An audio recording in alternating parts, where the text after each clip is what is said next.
పటాన్ చెరువు MLA Gudem Mahipal Reddy BRS పార్టీలో re entry అంటూ ప్రచారం నడుస్తోంది. కాంగ్రెస్ పార్టీలో చేరినా కూడా ప్రాధాన్యత దక్కడం లేదు. ఇక జనవరి 1న మాజీ మంత్రి హరీష్ రావును కలిశారు ఎమ్మెల్యే మహిపాల్ రెడ్డి సోదరుడు మధుసూదన్ రెడ్డి. ప్రస్తుతమైతే హరీష్ రావు కాళ్లు మొక్కారు మధుసూదన్ రెడ్డి. ఇక బీఆర్ఎస్ ఫ్లెక్సీల్లో కూడా ఎమ్మెల్యే మహిపాల్ రెడ్డి ఫోటో ఉంది. ఇక పార్టీ మారినా కూడా ఎమ్మెల్యేలకు కాంగ్రెస్ పార్టీలో సహాయ నిరాకరణ ఉంది. ఇక ఎమ్మెల్యే గూడెం మహిపాల్ రెడ్డికి ఇటు కాంగ్రెస్ నేతలు మరియు కార్యకర్తలు సహకరించడం లేదని తెలుస్తోంది. ఇదే అంశంపై పూర్తి డీటెయిల్స్ మా ప్రతినిధి కిరణ్ అందిస్తారు. చెప్పండి కిరణ్, ఇటు చూస్తే మరి అంటే కాంగ్రెస్ ఎమ్మెల్యేగా ఉండగానే కూడా ఇటు బీఆర్ఎస్ కి రీ ఎంట్రీ అంటూ కూడా ప్రచారం నడుస్తోంది. దీని గురించి మీరేమంటారు? అమూల్య, గూడెం మహిపాల్ రెడ్డి బీఆర్ఎస్ పార్టీ నుంచి 2023 తెలంగాణ ఎన్నికల్లో గెలిచారు. పటాన్ చెరువు నుంచి ఆయన గెలిచారు. గెలిచిన తర్వాత కొన్ని నెలల కాలం తర్వాత ఆయన కాంగ్రెస్ పార్టీలో చేరడం జరిగింది. బీఆర్ఎస్ పార్టీ నుంచి ఫిరాయించి కాంగ్రెస్ పార్టీలో చేరారు. కాంగ్రెస్ పార్టీలో చేరిన తర్వాత బీఆర్ఎస్ పార్టీ కాంగ్రెస్ పార్టీలో చేరిన దాదాపు 10 మంది ఎమ్మెల్యేల పైన అనర్హత వేటేయమని హైకోర్టును ఆశ్రయించింది. హైకోర్టులో ఓటర్ లభించకపోతే సుప్రీంకోర్టుకు వెళ్ళారు. సుప్రీంకోర్టుకు వెళ్ళిన తర్వాత టైం బాండ్ దాదాపు 3 నెలల సమయంలో స్పీకర్ వీరిపైన చర్యలు తీసుకోవాలంటూ సుప్రీంకోర్టు ఆదేశించింది.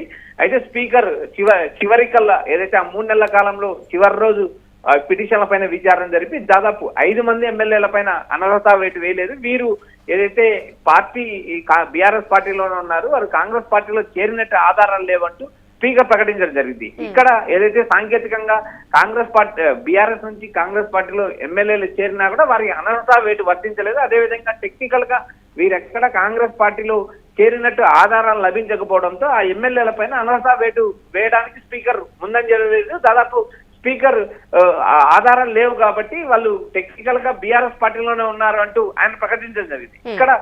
ఇక్కడ ఏదైతే జనవరి 1న కాంగ్రెస్ బీఆర్ఎస్ పార్టీ నుంచి కాంగ్రెస్ లో చేరిన మహిపాల్ రెడ్డి సోదరుడు మధుసూదన్ రెడ్డి బీఆర్ఎస్ లో బిగ్ ట్రబుల్ షూటర్ అని పేరున్న మాజీ మంత్రి హరీష్ రావును కలిశారు. హరీష్ రావును కలవడమే కాకుండా హరీష్ రావు కాళ్ళు కూడా మొక్కడం జరిగింది. ఇక్కడ పటాన్ చెరువు నియోజకవర్గంలో బీఆర్ఎస్ ఫ్లెక్సీల్లో కూడా మహిపాల్ రెడ్డి ఫోటో ఉంది. రానున్న రోజుల్లో ఏదైతే అటు కాంగ్రెస్ పార్టీలో ప్రాధాన్యత దక్కక కాంగ్రెస్ పార్టీకి సంబంధించిన కాంగ్రెస్ నేతలు కానీ కాంగ్రెస్ కార్యకర్తలు కానీ కాంగ్రెస్ కు సంబంధించిన నేతలు ఎవరు మహిపాల్ రెడ్డిని యాక్సెప్ట్ చేయకపోవడం, ఆయన కాంగ్రెస్ పార్టీలో ఉన్నారా బీఆర్ఎస్ పార్టీలోనే ఉన్నారా అంటూ బీఆర్ఎస్ పార్టీ కార్యకర్తలు కూడా అమోయం ఉంది. ఎటు తేల్చలేని పరిస్థితుల్లో ఆయన తిరిగి మళ్ళీ బీఆర్ఎస్ పార్టీలో చేరతారంటూ రాజకీయంగా ఒక ప్రచారం ఊపందుకుంది. అదే విధంగా మహిపాల్ రెడ్డి సోదరుడు మధుసూదన్ రెడ్డి కూడా ఈ కోణంలోనే బీఆర్ఎస్ ట్రబుల్ షూటర్ మాజీ మంత్రి హరీష్ రావును కలిశారంటూ ఒక ప్రచారం నడుస్తుంది. ప్రస్తుతం ఏదైతే ఈ 2-3 రోజుల నుంచి జరుగుతున్న ప్రచారాన్ని మనం ఒకసారి గమనిస్తే కేసీఆర్ కూడా గ్రీన్ సిగ్నల్ ఇచ్చారంటూ రాజకీయ వర్గాల్లో ఒక ప్రచారం జరుగుతుంది. మరి బీఆర్ఎస్ నేతలు తిరిగి మహిపాల్ రెడ్డిని బీఆర్ఎస్ పార్టీలో చేర్చుకుంటారా లేదా అనేది చూడాలి అమూల్య. అయితే ప్రస్తుతానికైతే ఈ రాజకీయ ప్రచారం అందుకుంది ప్రస్తుతానికి. అంటే ఇక్కడ ముఖ్యంగా చూసుకుంటే కిరణ్, ఇక్కడ బీఆర్ఎస్ ఫ్లెక్సీలో కూడా ఎమ్మెల్యే మహిపాల్ రెడ్డి ఫోటో ఉందని తెలుస్తోంది. అంటే ఎమ్మెల్యేకి తెలియకుండానే ఫోటో వచ్చిందా అంటూ కూడా ఒక వైపు నుంచి వినిపిస్తుంది. దీని గురించి ఏమంటారు? ఎస్ అమూల్య, ఇక్కడ ప్రధానంగా నూతన సంవత్సర శుభాకాంక్షలు చెప్పే సందర్భంలో ఏదైతే ఆయా పార్టీ అభిమానులు రాజకీయ నేతలకు ఫ్లెక్సీలు కడతారో ఏదైతే బీఆర్ఎస్ కు సంబంధించిన ఫ్లెక్సీల్లో ఎమ్మెల్యే మహిపాల్ రెడ్డి ఫోటో స్పష్టంగా ఉంది. అంతేకాకుండా మహిపాల్ రెడ్డి సోదరుడు మధుసూదన్ రెడ్డి కలవడం కూడా ఇప్పుడు రాజకీయ వర్గాల్లో ఒక ప్రచారం నడుస్తుంది. ఏదైతే ఇప్పటికే మహిపాల్ రెడ్డి సోదరుడు మధుసూదన్ రెడ్డి పైన ఈడీ కేసులు ఉన్నాయి, పలు కేసులు నమోదయ్యాయి. కాంగ్రెస్ పార్టీలో చేరిన తర్వాత కూడా అటు కేసుల నుంచి కానీ ఇటు కాంగ్రెస్ పార్టీ క్యాడర్ నుంచి కానీ కాంగ్రెస్ పార్టీ క్షేత్రస్థాయిలో ఉన్న నాయకుల నుంచి కూడా ఏదైతే మహిపాల్ రెడ్డికి కానీ మహిపాల్ రెడ్డి సోదరుడికి కానీ యాక్సెప్టెన్సీ లభించలేదు. యాక్సెప్టెన్సీ లభించినప్పుడు వారు ఎటు ముందుకెళ్లాలో తోచలేదు. ప్రస్తుతానికి ఏదైతే రాజకీయంగా అవకాశం కోసం పార్టీలు మారినా చివరికి ఆ రాజకీయ భవిష్యత్తు ఎదుమల్లుతుందో అర్థం కాని పరిస్థితిలో మహిపాల్ రెడ్డి సోదరులు ఉన్నారంటూ రాజకీయంగా ఒక విమర్శ అనిపిస్తుంది. మరోపక్క ఏదైతే కాంగ్రెస్ పార్టీలో చేరలేదంటూ ఇటు మహిపాల్ రెడ్డే కాకుండా మిగిలిన ఎమ్మెల్యేలు కూడా మేము సాంకేతికంగా మా పనుల కోసం లేదా మా నియోజకవర్గ అభివృద్ధి కోసమే పార్టీ మారామని చెప్తున్నారు. కానీ ఇక్కడ టెక్నికల్ అంశాల జోలికి స్పీకర్ వెళ్ళలేదు. ఇక్కడ ప్రధానంగా కాంగ్రెస్ పార్టీ కండువా మేము ఎక్కడా వేసుకోలేదు, మేము బీఆర్ఎస్ పార్టీలో ఉన్నా అని చెప్పడం, తర్వాత ఏదైతే రాజకీయంగా కాంగ్రెస్ పార్టీలో రోజు రోజుకు తమకు జరుగుతున్న అవమానాలు కావచ్చు, తమకు జరుగుతున్న సహాయ నిరాకరణ కూడా నాయకుల్లో మార్పు తీసుకొస్తుంది. వీరు మళ్ళీ బీఆర్ఎస్ పార్టీలోకి చేరతారంటూ మరోపక్క ప్రచారం నడుస్తుంది అమూల్య. మరి ఇప్పుడు చివరికి ఎమ్మెల్యే ఎవరి వైపు నిలుస్తారంటారు? ఇటు కాంగ్రెస్ మరి బీఆర్ఎస్ అంటారా? అమూల్య, రాజకీయాల్లో ఎప్పుడు ఏం జరుగుతుంది అని చెప్పలేని పరిస్థితి. ఎందుకంటే ఆయా నాయకులకి ప్రస్తుతం రాజకీయ అవకాశం కోసం పార్టీలు మారినా చివరికి ఈ పార్టీల మార్పు అనేది క్రియాశీలకంగా వారి రాజకీయ జీవితాన్ని కూడా అస్తిత్వంలోకి నెట్టే అవకాశాలు ఉన్నాయి. ప్రస్తుతం కాంగ్రెస్ పార్టీ బీఆర్ఎస్ పార్టీ నుంచి కాంగ్రెస్ పార్టీలో చేరిన 10 మంది ఎమ్మెల్యేలో ఇటు దానం నాగేందర్ ఏకంగా అటు కాంగ్రెస్ ఎంపీగా పోటీ చేయడం జరిగింది. ఎంపీగా పోటీ చేసి ఆయన ఓడిపోవడం జరిగింది. ఇటు కడియం శ్రీహరి, ఏదైతే స్టేషన్ గన్పూర్ ఎమ్మెల్యేగా ఉన్న కడియం శ్రీహరి తన కూతురు ఎంపీగా ఉన్నారు. ఇక్కడ కడియం శ్రీహరి ఓపెన్ గా నేను కాంగ్రెస్ పార్టీలో ఉన్నానని చెప్తున్నారు. అటు దానం నాగేందర్ నేను రాజీనామాకు సిద్ధము, నేను కాంగ్రెస్ పార్టీలో ఉన్నాను అంటూ ఆయన నేరుగా ప్రకటించలేదు. వీరి ఇద్దరు తప్పితే మిగిలిన 8 మంది ఎమ్మెల్యేలు కూడా మేము కాంగ్రెస్ పార్టీలో చేరాము అని ఎక్కడ కూడా ప్రకటన చేయలేదు, కాంగ్రెస్ పార్టీలో ఉన్నామని ప్రకటన చేయలేదు. కేవలం ముఖ్యమంత్రిని అభివృద్ధి కార్యక్రమాల కోసమే ముఖ్యమంత్రిని కలిశాము, అభివృద్ధి కార్యక్రమాల్లో భాగంగానే ముఖ్యమంత్రితో కలిసి పనిచేస్తున్నాం తప్పితే మేము ఎక్కడ కూడా టెక్నికల్ గా కానీ బీఆర్ఎస్ పార్టీని విమర్శించలేదు, బీఆర్ఎస్ పార్టీని వీడలేదు. మేము ఎక్కడ బీఆర్ఎస్ పార్టీ అధినేత కేసీఆర్ పైన మేము ఎక్కడ కూడా విమర్శలు కురిపించలేదు.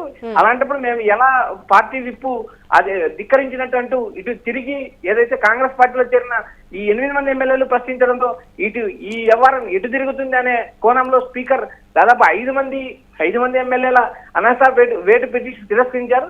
ఈ తిరస్కరించిన తర్వాత ఏదైతే మళ్ళీ ఈ కొంతమంది కాంగ్రెస్ చేరిన ఎమ్మెల్యేలు తిరిగి సొంత గూటి వైపు చేరుకోవడానికి ఇటు బీఆర్ఎస్ పార్టీలో కీలక నేత సీనియర్ నేత హరీష్ రావుతో మంతనాలు జరుపుతారంటూ ఇప్పటికే రాజకీయ వర్గాల్లో ఒక ప్రచారం నడుస్తుంది అమూల్య. ఇప్పుడు మరి మహిపాల్ రెడ్డి రాజకీయ భవిష్యత్తు ఇప్పుడు కాంగ్రెస్ లో సేఫ్ అని అంటారా? అమూల్య, ప్రస్తుతానికి అధికారంలో కాంగ్రెస్ పార్టీ ఉంది. మహిపాల్ రెడ్డి కాంగ్రెస్ పార్టీలో ఉన్నానని ఎక్కడ కూడా క్లారిటీ ఇవ్వలేదు. అటు బీఆర్ఎస్ పార్టీలో ఉన్నాను అంటూ ఆయన స్పీకర్ కి ఇచ్చిన నివేదికలు కూడా బీఆర్ఎస్ పార్టీ లైన్ నేను ఎక్కడ దాటలేదు. కాంగ్రెస్ పార్టీతో కలిసి కేవలం నేను అభివృద్ధి పనుల కోసమే పనిచేస్తున్నాను తప్పితే నేను ఎక్కడా పార్టీ మారలేదంటూ ఆయన క్లారిటీ ఇచ్చారు. ఇది రాబోయే రోజుల్లో తిరిగి ఏదైతే ప్రస్తుతానికి పార్టీ మారిన ఎమ్మెల్యేల పైన బీఆర్ఎస్ పార్టీ అటు కేసీఆర్, ఇటు కేటీఆర్, ఇటు హరీష్ రావు వీరు ముగ్గురు కలిసి ఒక స్టాండ్ తీసుకుంటారా, లేదా కాంగ్రెస్ పార్టీలో చేరిన ఎమ్మెల్యేలు తిరిగి చేర్చుకోమంటూ కేటీఆర్ ఒకవైపు ప్రకటన చేస్తున్నారు. మరోపక్క బీఆర్ఎస్ లో ట్రబుల్ షూటర్ అయిన హరీష్ రావును కొంతమంది నేతలు కలిసి గతంలో తప్పు జరిగింది దాన్ని సరిదిద్దుకుంటామంటూ కొంతమంది నేతలు కలిశారంటే ఇప్పటికి కూడా ప్రచారం నడుస్తుంది. రాబోయే రోజుల్లో ఈ 10 మంది కాంగ్రెస్ లో చేరిన బీఆర్ఎస్ ఎమ్మెల్యేలో ఎంతమంది సొంత గుటికి చేరుకుంటారు అనేది కూడా ఇప్పుడు సొంత గుటికి చేరుకుంటారనే ప్రచారం నడుస్తుంది. వీరిలో ఎంతమందికి పార్టీ అవకాశం ఇస్తుంది అనేది కూడా చూడాలి. అటు జగిత్యాలకు సంబంధించి ఏదైతే సంజీవ్ కుమార్ పార్టీ మారడం, అక్కడ ఉన్న కాంగ్రెస్ సీనియర్ నేత జీవన్ రెడ్డి తీవ్రంగా వ్యతిరేకిస్తున్నారు. జీవన్ రెడ్డి ఏకంగా నువ్వెవడు అనే పరిస్థితి అనేలాగా మాట్లాడే పరిస్థితి ఉంది. ఇలాంటి నేపథ్యంలో ఈ ఎమ్మెల్యేలు తిరిగి బీఆర్ఎస్ వైపు మొగ్గు చూపే అవకాశాలు ఉన్నట్టు రాజకీయ వర్గాల్లో ఒక ప్రచారం అవుతుంది Amulya. Right, thank you Kiran. చూసుకుంటే Patancheru MLA Gudem Mahipal Reddy BRS పార్టీలో రీఎంట్రీ అంటూ ప్రచారం నడుస్తుంది. కాంగ్రెస్ పార్టీలో ప్రాధాన్యత కూడా దక్కడం లేదు అంటూ తెలుస్తోంది. జనవరి 1న మాజీ మంత్రి హరీష్ రావును కలిశారు ఎమ్మెల్యే మహిపాల్ సోదరుడు మధుసూదన్ రెడ్డి. ప్రస్తుతం అయితే హరీష్ రావు కాళ్లు కూడా మధుసూదన్ రెడ్డి మొక్కినట్టుగా తెలుస్తోంది. బీఆర్ఎస్ ఫ్లెక్సీల్లో కూడా ఎమ్మెల్యే మహిపాల్ రెడ్డి ఫోటో ఉంది. అయితే పార్టీ మారిన ఎమ్మెల్యేలకు కాంగ్రెస్ పార్టీలో సహాయ నిరాకరణ ఉంది అని తెలుస్తోంది. ఎమ్మెల్యే గూడెం మహిపాల్ రెడ్డికి ఇటు కాంగ్రెస్ నేతలు మరియు కార్యకర్తలు సహకరించడం లేదని తెలుస్తోంది. ఇటు చూసుకుంటే ఆల్రెడీ హరీష్ రావును కూడా మధుసూదన్ రెడ్డి ఈ నెల 1వ తారీఖున అయితే కలిసినట్టు తెలుస్తోంది. కేటీఆర్ చూసుకుంటే కూడా ఆల్రెడీ ఇక్కడ కాంగ్రెస్ లో చేరిన ఎమ్మెల్యేలను తిరిగి మళ్ళీ బీఆర్ఎస్ లో చేర్చుకోవడానికి సిద్ధంగా లేరు అని తెలుస్తోంది. హరీష్ రావు చూసుకుంటేనేమో ఆల్రెడీ ఇక్కడ ఉన్న కొందరు నేతలు అయితే కలిసినట్టుగా కూడా తెలుస్తోంది. ఫర్దర్ గా ఎంతమంది ఇటు మళ్ళీ పార్టీ షిఫ్ట్ అవుతారనేది మాత్రం చూడాల్సి ఉంది.